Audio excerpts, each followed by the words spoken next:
खाने में क्या है? आपको पता है कि घर की बहुओं को रसोई की रानी क्यों कहते हैं? क्योंकि उनका पूरा दिन रसोई में ही निकल जाता है। इसीलिए ससुराल वालों की फरमाइशें पूरी करते करते कब सुबह से शाम हो जाती है, पता ही नहीं चलता।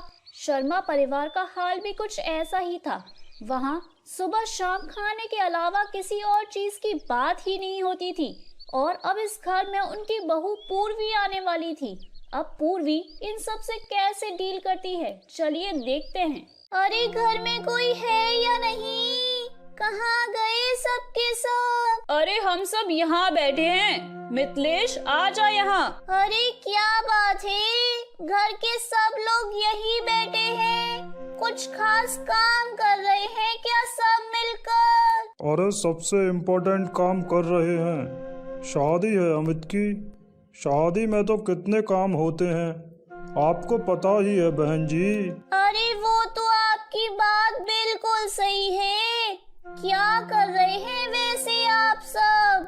कार्ड बांटने जा रहे हैं क्या रिश्तेदारों में? अरे नहीं नहीं आंटी, तो कपड़ों की शॉपिंग करने जा रहे होंगे, है ना? अरे नहीं नहीं आंटी, उससे भी जरूरी काम कर रहे हैं। अच्छा अच्छा, समझ गई। पंडित जी से मुहूर्त की बात कर रहे होंगे। अरे नहीं बहन जी, सबसे जरूरी काम कर रहे हैं। खाना टेस्ट कर रहे हैं कि किस हलवाई का खाना सबसे बेस्ट है। क्या शादी के इतने जरूरी काम छोड़कर आप सब खाना टेस्ट करने बैठे हैं? अरे हमारे घर में सबसे जरूरी काम यही होता है। शादी में दूल्हा दुल्हन, पंडित जी, मेहमान, तोहफे, शॉपिंग, ये सब तो होता ही रहता है। पर सबसे जरूरी है खाने में क्या बनवाना है, कैसा खाना बनवाना है, कौन से पकवान बनेंगे।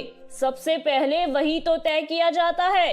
अजीब परिवार है आपका, सिर्फ खाने के बारे में सोचते हो। अरे बहन जी, खाना है तो जीना है। अरे वैसे तुम कौन से काम से यहाँ आई थी मिथिलेश? अरे आप सबकी बातें सुनकर तो मैं भूल ही गई कि किस काम के लिए आई थी। लो आंटी, थोड़ा सा खाना खा लीजिए, सब कुछ याद आ जाएगा आपको भी। नहीं नहीं, मुझे कुछ काम याद आ गया है। अरे बहन जी, शादी में खाने में जरूर आइएगा। हाँ हाँ, जरूर आऊंगी। ये है शर्मा परिवार, जिसे खाने के अलावा शायद ही कुछ और सूझता होगा। अब ऐसे परिवार में शादी होने जा रही है हमारी पूर्वी की, तो चलिए उनसे भी परिचय कर ही लेते हैं। अरे पूर्वी, पहले सब काम छोड़, खाना खा ले। अरे माँ, अभी थोड़ी देर पहले ही तो खाया था ना। अरे उसे थोड़ी देर पहले नहीं, सुबह कहते हैं बेटा। माँ, आपको पता है ना, जितना आप कम खाना खाते हैं उतना ही आप स्वस्थ रह पाते हैं। हाँ हाँ मुझे पता है, चल अब मुझे ज्ञान मत दे, चुपचाप खाना खा ले। हाँ, पर ये 2 सब्जी है, इनमें से एक कम करिए और ये सब्जी ले जाइए। बस एक ही रखिए और ये दही भी हटा दीजिए। मेरे लिए ना इतना ही काफी है। ठीक है, जैसी तेरी मर्जी। और सुन, अब ना कुछ ही दिन रह गए हैं तेरी शादी में, अच्छे से खाया पिया कर, समझी बेटा? पता नहीं आपकी हर समस्या खाने पीने पर कैसे अटक जाती है। पूर्वी एक बहुत ही सुलझी हुई संपन्न लड़की थी, जिसे खाने में कुछ ज्यादा इंटरेस्ट भी नहीं था। वो सादगी में रहना और खाना पसंद करती थी। पूर्वी की शादी में जब उसने इतने सारे पकवान देखे तो वो हैरान सी हो गई। अमित, आपने कुछ ज्यादा ही खाना नहीं बनवा दिया शादी में? ज्यादा? हमें तो उल्टा कम ही लग रहा है। 1-2 डिश और होती तो ज्यादा मजा आ जाता। हाय, तुम्हें अब भी कम लग रहा है? शादी में आधे से ज्यादा लोग पूरा खाना खा ही नहीं पा रहे हैं। इतने पकवान बनवाए हैं आप लोगों ने। अब पूर्वी शादी रोज रोज थोड़ी ना होती है, एक बार ही तो होती है। तुम बस खाओ और ऐश करो। पूर्वी ने उस वक्त तो कुछ नहीं कहा, लेकिन जब वो शादी करके उस घर में आई तो धीरे धीरे उसके ससुराल वालों की आदतें उसके सामने आने लगी। आज खाने में क्या बनाया है? मम्मी जी ने दाल मखनी, चावल, पनीर की सब्जी और पूड़ियाँ यही कहा था बनाने को, तो वही बनाया है। अरे वाह वाह वाह, आज तो मजा ही आ जाएगा सच में। हाँ, दाल मखनी तो मेरी फेवरेट है। हाँ लेकर आओ, जल्दी से लेकर आओ, वैसे रात को क्या बना रहे हैं खाने में? रात में? अरे दिन का खाना तो पहले अच्छी तरह से खा लो। पहले से ही पूछ रही हो कि रात में क्या बनेगा? अरे भाभी, पहले से तय करके रखेंगे तो कोई चीज छूट नहीं जाएगी ना। बताओ ना, रात को क्या बना रहे हो खाने में? अरे पर मैंने तो सोच लिया है कि क्या बनाना है। रात को कबाब, चाट और आलू के पराठे बनाएंगे। अरे अभी तो हम सब ने इतना भारी खाना खाया है, तो रात में कुछ हल्का सा बना देंगे ना। ये सब हल्का फुल्का ही तो है, इसमें भारी है ही क्या? अच्छा, ये सब हल्का फुल्का खाना है। सही है। अरे कल के लिए क्या सोचा है? कल कुछ स्पेशल बनाना। हाँ, अरे ये क्या है? इन लोगों को खाने के अलावा और कोई चीज दिखती भी है या नहीं? क्या हुआ? क्या सोचने लगी पूर्वी तुम? अरे भैया, कल क्या बनाना है ये सोच रही हूँ। हाँ, यही। शर्मा परिवार की सुबह भी खाने से होती थी और रात भी, और पूर्वी इन सब में गेहूं के घुन की तरह पिस रही थी। मम्मी जी, मम्मी पापा का फोन आया था। मेरे काका जी की मौत हो गई है, तो हम सबको उनकी अंतिम यात्रा में जाना होगा। हाँ, चलेंगे चलेंगे, क्यों नहीं चलेंगे बहू, आखिर हमारे समधी हैं वो। ठीक है, तो मैं इनसे कह देती हूँ कि हम सब शाम को पहुँच जाएंगे। हाँ, ठीक है। और उनसे ये भी पूछ लेना कि उन्होंने अंतिम यात्रा में खाने में क्या क्या बनवाया है। क्या पापा जी? हाँ, अगर ज्यादा कुछ नहीं बनवाया होगा तो हम घर से खाकर जाएंगे, और अच्छा कुछ बनवाया होगा तो थोड़ा घर से और थोड़ा वहाँ जाकर खा लेंगे। पापा जी, वहाँ मेरे काका जी की अंतिम यात्रा है, मैं कैसे? हाँ, वो भी है। अंतिम यात्रा में तो खाना सादगी वाला होता है। कोई बात नहीं, तुम घर पर 2-3 चीजें बना देना और थोड़ा सा वहाँ चलकर खा लेंगे। हाँ, हे भगवान, कहाँ फंसा दिया मुझे। इन्हें मैयत में भी खाने की पड़ी है। बचा ले मुझे प्लीज भगवान। पूर्वी की हालत अब ऐसी हो गई थी, जो अब ना खाए बन रहा था और ना ही निगलने।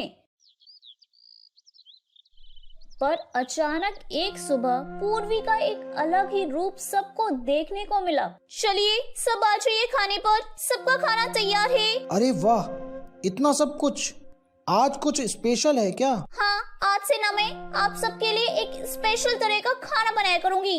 रोज आप सबके लिए एक नई नई डिश होगी। ओहो, मुझे तो सुनकर ही मुंह में पानी आ रहा है। जल्दी बताओ बहू, क्या क्या है खाने में? पापा जी, आपके लिए है ब्रोकली सूप, रिंकी तुम्हारे लिए राजमा सलाद, अमित आपके लिए मैंने लौकी के पराठे बनाए हैं, और मम्मी जी के लिए टिंडे का सैंडविच। सूप, वो भी ब्रोकली का?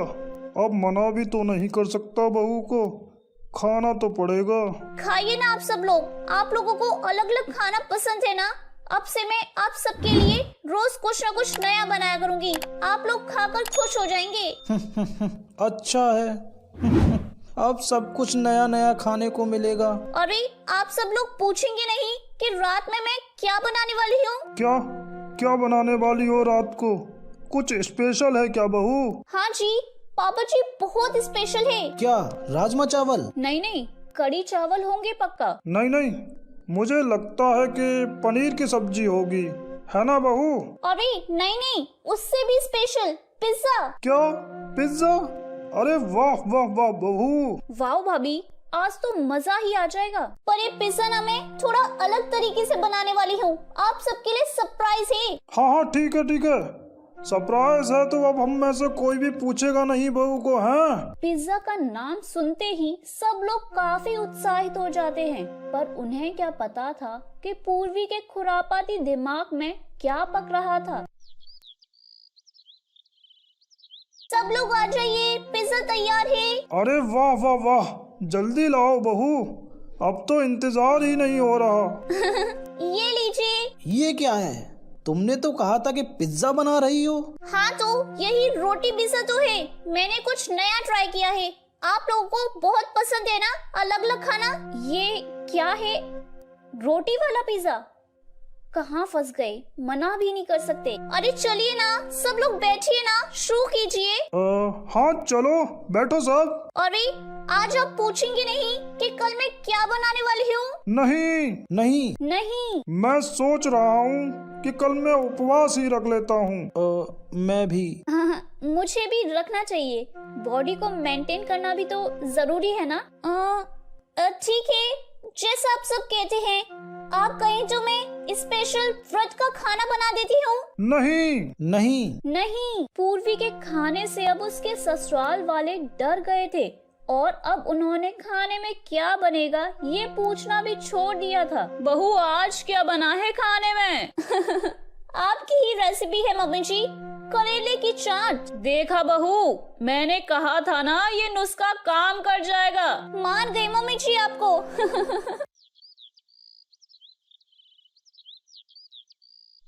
तो मेरे प्यारे दोस्तों, कैसी लगी आपको मेरी ये कहानी? मुझे कमेंट करके जरूर बताएं और अपने दोस्तों के साथ शेयर करें। अगर आपने मेरे चैनल को अभी तक सब्सक्राइब नहीं किया है तो नीचे वाले बेल आइकन को दबाकर सब्सक्राइब कर लें। तो मिलती हूँ मैं आप सभी से फिर एक नई कहानी के साथ। तब तक आप अपना ध्यान रखिए। बाय बाय दोस्तों।